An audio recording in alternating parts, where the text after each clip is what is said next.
Today I'm going to be making some just white sandwich bread, and I'm also going to be making banana bread, but first I'm going to start with the sandwich bread because it does take longer. It has to rest for 2 hours. So what you're going to need for that is just some all-purpose flour. Doesn't matter what brand. I just use the Walmart brand because I'm always at Walmart. And then some sugar, dry active yeast, butter, and salt. And if you don't want to use sugar, you can also use honey, but I don't personally like honey, so I use sugar. And also, you also do not need a stand mixer. I just use the stand mixer because it's faster and I'm lazy. Okay, and so I have my bowl, and you're gonna put 2 cups of warm water in here with a tablespoon of the dry active yeast. And I don't remember if I said, but it does need to be 2 cups of warm water. Just got some of that on the counter, but it is fine. And then your 1 tablespoon of dry active yeast. And once you've opened it, you need to put it in the fridge. I did not know that until here recently. So yeah, once you have opened this jar, put it in your fridge. And then I'm just going to stir that up, or if I find a spoon.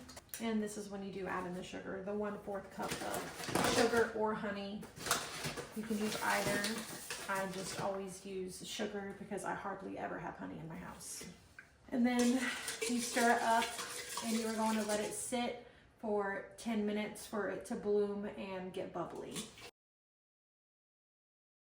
Once you have that pretty decently mixed together, that is when you let it sit. And usually while it's sitting for 10 minutes, that's when I'll go ahead and melt my 2 tablespoons of butter. And I just melt it in one of these little bowls in the microwave. And I just buy the Walmart brand butter sticks because I think it's so much easier just to cut off 2 tablespoons rather than to get a tablespoon and try and scoop the butter out of them like the tubs.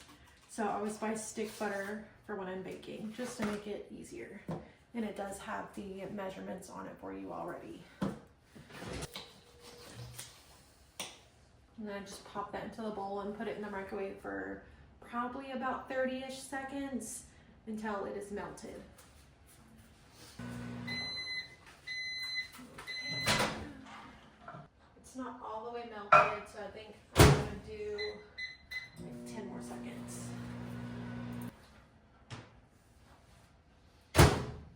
Okay, and then once my butter is melted, and I'm not gonna lie, sometimes I do not wait the full 10 minutes because I get very impatient, but if it looks like it's blooming and it's like bubbling, I will go ahead and move on to the next step. But if you want to wait the 10 minutes, you can, but sometimes I'm very impatient and will not. So that's when I will add in my 2 tablespoons of melted butter, and then my 2 teaspoons of salt. And last time I made bread, I accidentally messed up, and I put a tablespoon of salt, and it still turned out okay. It was just a little bit more saltier than I like. So 2 teaspoons, not tablespoons. And then I'll give that another mix.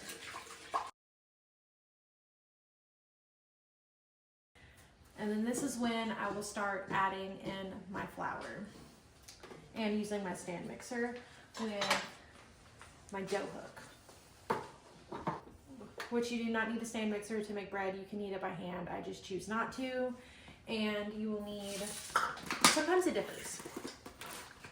It always depends for me, but typically the recipe I use uses 5 cups of flour. Sometimes it needs a little bit more, and sometimes it needs a little bit less. So to start with, I only do 3 cups of flour, and then put it on the stand mixer. And then if I need more, I just slowly add the rest in. So to start off, I only put in 3 cups of flour, and I do not level it. Once again, this is like kind of lazy bread making, to where I don't follow the recipe all the way to the T every single time.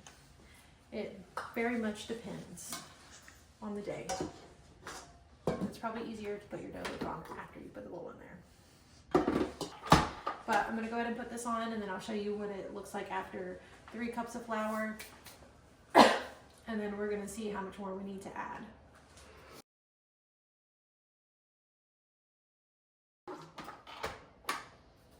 and I don't know if you can see it. I'm gonna try and show you, but it is still pretty runny. So you're definitely gonna need to add more flour if that's what it looks like. So that's when I will typically add in the 4th cup, and then I will add in the 5th cup if I feel like it needs it, but sometimes I don't even add the full 5th cup. So I'm only gonna pour the 4th cup in there right now, and then see how much I need of the 5th cup, if I even need it.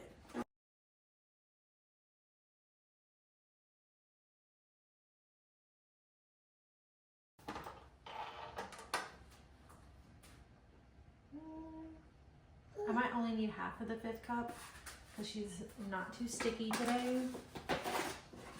So this is about half a cup of flour, and I'm just gonna add that in and then knead it once again.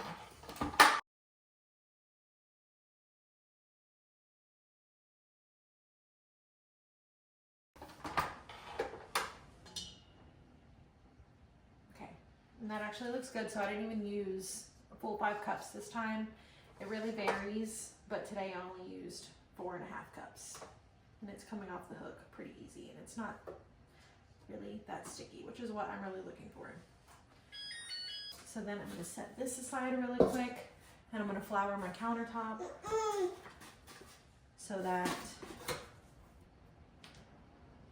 probably didn't need this much flour, but it's fine. And then we're gonna plop the dough out and roll it into a ball. Beautiful. And once again, I don't really have any rhyme or reason to this. I just kind of give it a nice ball shape to the best of my abilities. I have it in the shape that I want it in. I will throw it back into the bowl and cover it for an hour and let it rise. And you can also put it in a warm place to really help it rise, but I just leave mine sitting on top of my stove. And then you can clean up the flour if you like, but I'm gonna leave it here because I am going to knead it again, and I don't wanna clean up a mess just to have to make the same exact mess in an hour. And then while that is resting for an hour, I'm going to start prepping the banana bread. Okay, I had to get out everything that I needed for the banana bread. You are going to need butter, sugar, flour, salt, vanilla, baking soda, but I have baking powder and it works just as well, so I'll be using baking powder today because I don't have any baking soda. And then for your bananas, you need them to basically be almost bad, and they should look something like this.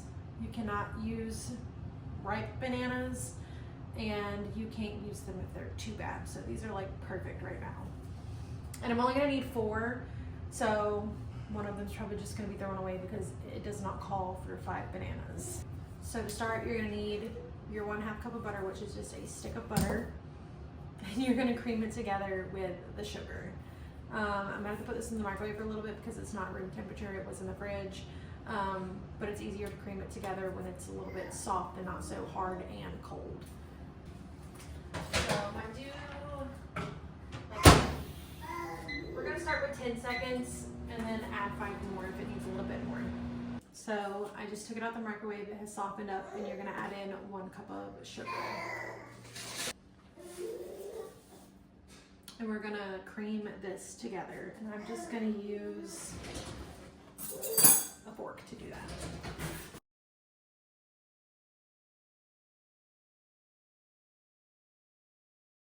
With that all mixed together, this is kind of what it looks like.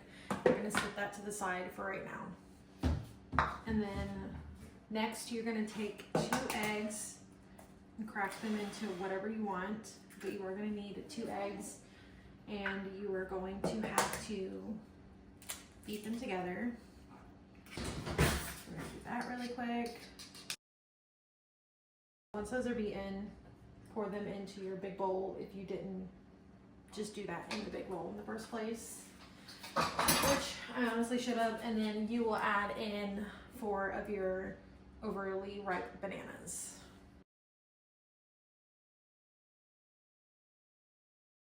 I'm gonna bring my trash can over here because I have so much stuff I need to throw in there right now.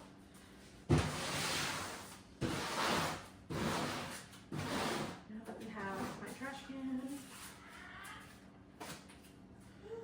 we are gonna continue adding in the other 3 bananas.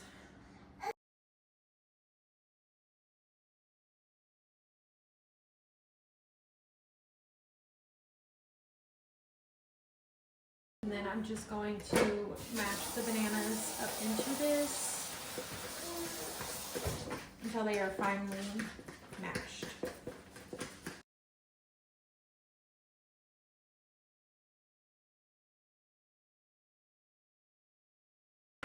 And once that is finely mashed, that is when I am going to add in the butter and the sugar and mix it all together.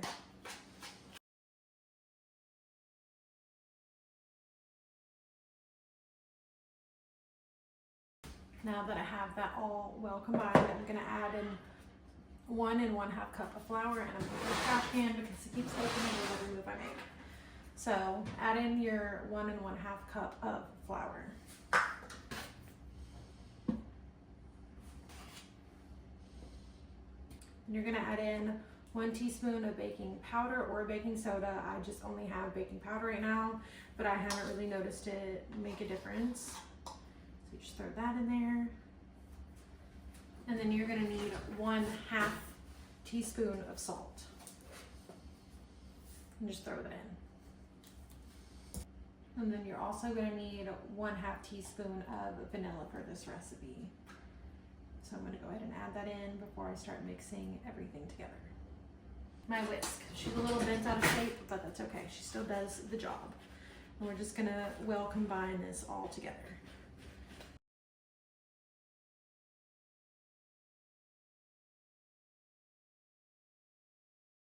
And then once that is all mixed very well together, I'm gonna put it into a greased loaf pan. And I normally just use a stick of butter to grease it. I used to have a spray, but I ran out, so we're using butter today. So I just rub it all over the bottom and on the sides. And then once you have it all greased up, you will just pour this into the loaf pan.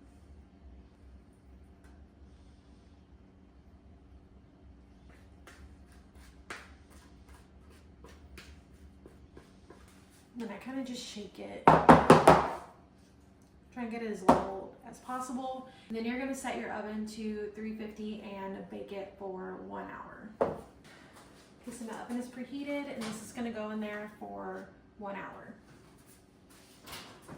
And I'll be back in about 20-ish minutes to start the next step for the sandwich bread. So it has been an hour and the sandwich bread is ready to be put into loaf pans. In an hour, it should have risen twice its size, and this is what mine is looking like. And you'll just punch it down, which is honestly my favorite part of making bread. And then I'm gonna plop it back on to the counter, and this is why I did not clean up the flour yet.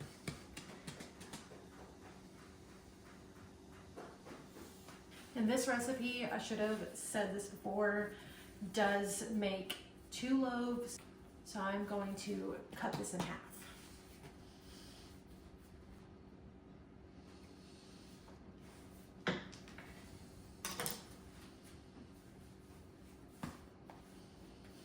And then once I have these in half, I'm going to gently try and stretch it into a rectangle to try and not tear it.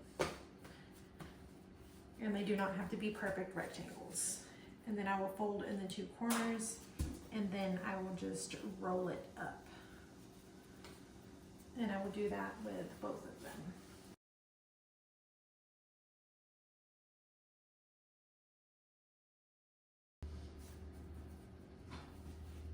And once I have these 2 rolled up, I will grab my loaf pans and I will butter them. Then once I have both of my loaf pans buttered, I will just plop these in there, and then I will cover them and let them rise for another hour. And the banana bread has about 34 minutes left. So I'll be back once the banana bread is done, and while that is finishing cooking, I'm going to clean up the flour because I will not need this anymore. So the banana bread is done, and I'm about to pull it out the oven and hope that it turned out good, because the past few times I made it, I don't know if the bananas just weren't right or what, but the loaves did not turn out right. And it turned out perfect this time, and this is what it should look like. It did not the past few times, so it is okay if your banana bread never turns out perfect, because mine definitely has not. But this looks amazing, and it's going to be for dinner tonight as like a dessert. So I'm really hoping everyone is going to love it, because I'm so happy because it turned out right this time.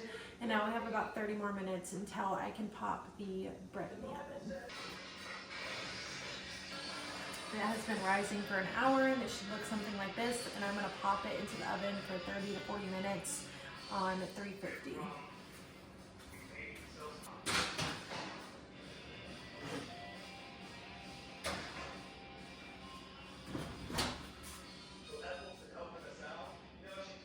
The bread has like 30 seconds left, so I'm about to get ready to get it out the oven. It smells amazing.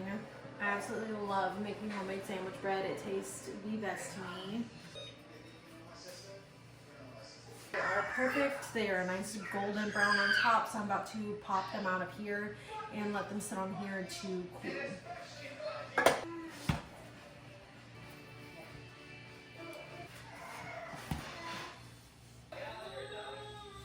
I'm going to leave them here to cool for probably about 10-15 minutes, and then I'm going to pop them back in here, because we have to go over to my friends at 4 for dinner, and I made the sandwich bread and the banana bread for dinner tonight.